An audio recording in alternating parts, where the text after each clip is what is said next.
A teacher at Bishop. Former high school teacher convicted. Substitute teacher accused of using. The stories are all too familiar. The middle school teacher accused of sexual misconduct with teachers and coaches. Inappropriate relationship with a student. Having sex with students. We certainly have seen more cases than ever. Macomb County Prosecutor Eric Smith can list them off, including the Bishop Foley teacher who preyed on a teen boy and the teacher in Armada who was sentenced for having a sexual relationship with a 13-year-old.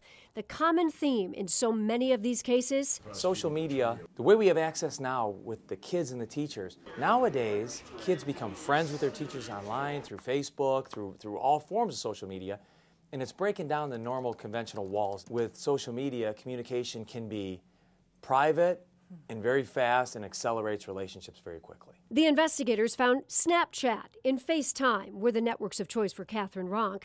Robert Yake reached out to his victim on Kik and Instagram. Social media is the open gateway that allows any teacher who wants to be a predator to have ready access to children. Terry Abbott is a former chief of staff at the U.S. Department of Education and one of the nation's leading experts on sexual misconduct by teachers and coaches. In Michigan last year, Michigan had the 15th highest number of cases in the country last year. 20 cases in Michigan just that we tracked, and this is just from media reports.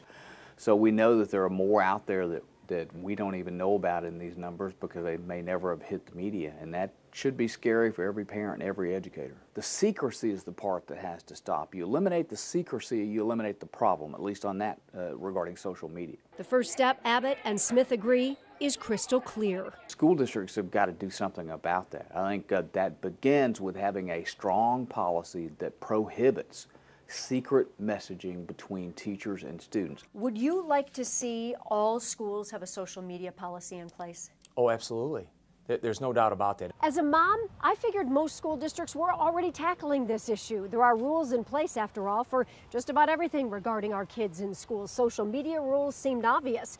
But what we found out is that in many local districts, it's not even on the radar. The investigators reviewed school board policies at 84 school districts in Wayne, Oakland, Macomb, Washtenaw, and Monroe counties, and we found 44% had no specific policy. We do not have a separate policy, admitted an official with the Troy School District. We rely on the professionalism of our staff, the technology, acceptable use policies already in place, and various contract language to cover interaction.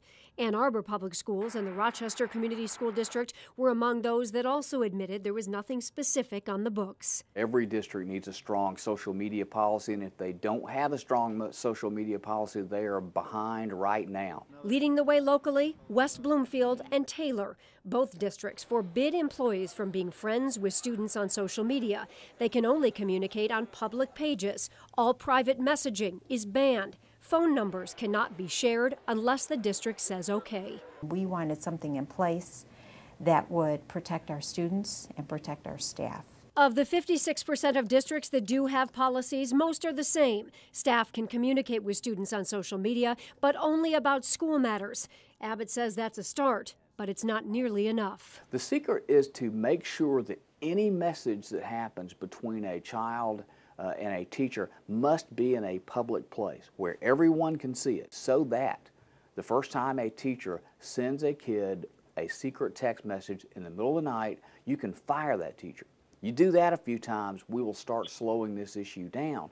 But while districts have wide open policies or no policies at all regarding social media, this type of thing will continue to happen. There's another critical piece to all this that Terry Abbott and Prosecutor Smith stress, and it's the role we parents play.